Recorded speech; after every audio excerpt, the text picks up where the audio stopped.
Magandang araw mga bata! Para sa ating una at ikalawang araw, wastong pakikipag-usap sa komunidad. Sino ang babatiin ko? Sabihin kung paano mo babatiin ang mga sumusunod.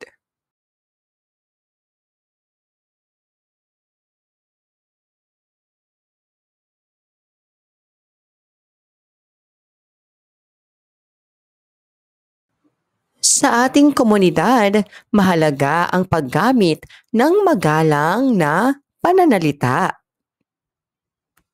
Ngayong araw, pag-aaralan natin kung paano ito gamitin sa ating pang-araw-araw na pakikipag-usap. Sino sa inyo ang nakaranas makipag-usap sa tindera, sa guro, o sa barangay tanod? Paano mo sila kinausap? Gumamit ka ba ng magagalang na salita? Mga halimbawang sitwasyon. Nakita mo ang guro mo sa daan. Paano mo siya babatiin? Magandang umaga po, ma'am. Bumibili ka sa tindero. Paano ka bibili? Pabili po ng sorbetes. Tinawag ka ng iyong lola. Paano ka sasagot? Ano po iyon, lola? Humihingi ka ng tulong. Paano mo sasabihin ito? Maaari mo ba akong tulungan? Nagpapaalam ka sa iyong mga magulang. Paano mo ito sasabihin? Paalam po, Nay. Ang pakikipag-usap ng magalang ay nagpapakita ng respeto at pagmamahal sa ating kapwa. Gamitin natin ang mga salitang magalang at mga tamang tawag sa ating pakikipag-ugnayan sa araw-araw. Gawin natin. Piliin ang letra ng tamang sagot. Tinawag ka ni Ginoong Cruz. Ano ang iyong sasabihin? Nakita mo si Aling Nena sa tindahan. Ano ang iyong sasabihin? Sinabi ni Ma'am, pakiabot ang krayola. Tinulungan ka ng kaklase sa paggawa ng takdang aralin. Ano ang iyong sasabihin? Paalis na ang iyong guro pagkatapos ng klase. Ano ang iyong sasabihin? Gawin natin. Isulat ang tama kung ang mga pahayag ay wasto at mali kung hindi. Kapag nakakatanda ang kausap, dapat gumamit ng mga salitang po at opo. Hindi na kailangang magpasalamat kapag tinulungan ka ng iba. Ang pagsasabi ng paalam po ay isang magalang na paraan ng pagpapaalam. Maayos na pakikipag-usap ay nakatutulong upang magkaroon ng pagkakaibigan. Mas maganda ang sigaw kaysa sa mahinahong pananalita kapag may gustong sabihin. Gawin natin. Iguhit ang puso kung magalang ang ginawa o sinabi at biyak na puso kung hindi. Sinabi ni Lito, magandang umaga po, guro. Tinawag ni Ana ang kanyang nanay ng hoy. Nagpasalamat si Ben matapos tulungan ni Kuya sa takdang aralin. Umalis si Mila nang hindi nagpapaalam sa kanyang guro. Binati ni Rhea ang tindera na magandang tanghali po, Aling Nena. Laging tandaan. Ang paggamit ng magalang na pananalita ay daan sa maayos na pakikipag-kaibigan. Laging gumamit ng po, opo at tamang tawag sa ating pakikipag-usap. Sa pamamagitan ng magalang na pananalita, nagiging masaya ang ating komunidad.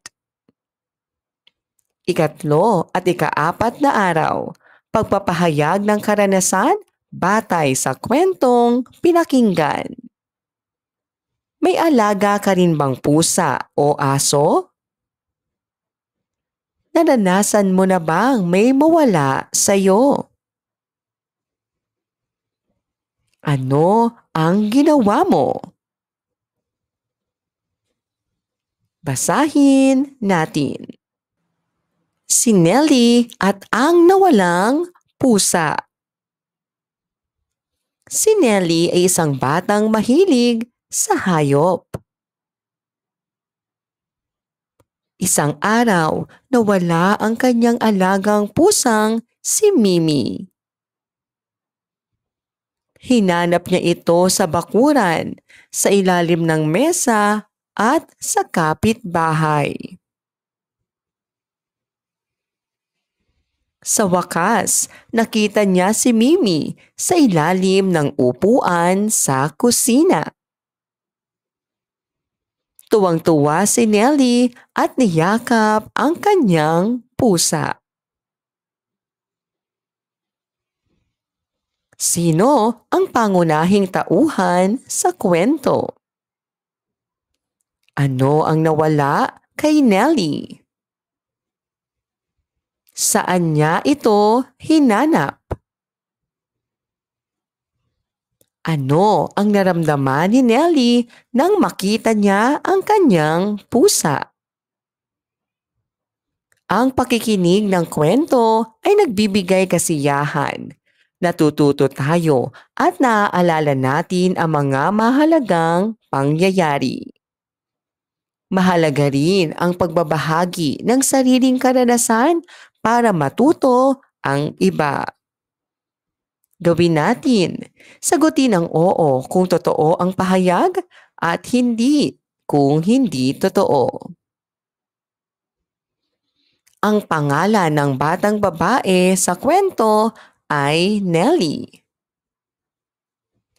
Nawala ang alagang aso ni Nelly. Natagpuan ni Nelly ang pusa sa ilalim ng upuan.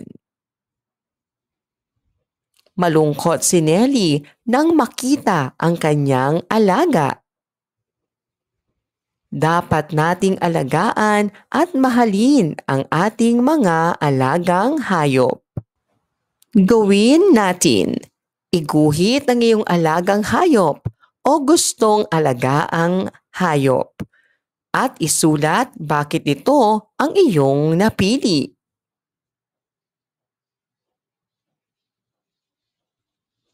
Sino ang matalik mong kaibigan? Paano kayo nagkakilala? Basahin natin. Ang bagong kaibigan ni Liza. Isang araw, lumipat sa paaralan ni Liza ang bagong kaklase na si Ana. Tahimik lamang si Ana sa unang araw niya. Lumapit si Liza at masayang nagsabi, "Halika, laro tayo sa labas." Ngumiti si Ana at sumama kay Liza. Naglaro sila ng habulan at tawa sila ng tawa. Mula noon, araw-araw na silang magkasama. Masaya si Liza dahil nagkaroon siya ng bagong kaibigan. Sino ang bagong kaklase ni Liza? Ano ang ginawa ni Liza nang makita niya si Ana? Ano ang ginawa nila sa labas? Ano ang naramdaman ni Liza sa pagkakaroon ng bagong kaibigan? Paano mo ipinapakita sa iba na gusto mo silang maging kaibigan? Gawin natin. Sagutin ng oo kung totoo ang pahayag at hindi kung hindi totoo. Si Liza ay may bagong kaklase na ang pangalan ay Ana. Hindi pinansin ni Liza si Ana noong unang araw. Naglaro ng habulan sina Liza at Ana sa labas. Malungkot si Ana habang naglalaro sila.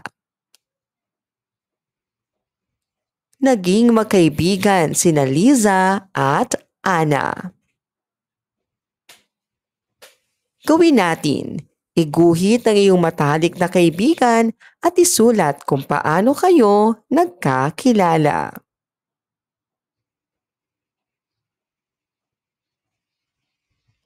Maraming salamat po sa inyong panonood at pakikinig. Hanggang sa muling pag-aaral ng asignaturang language. Paalam!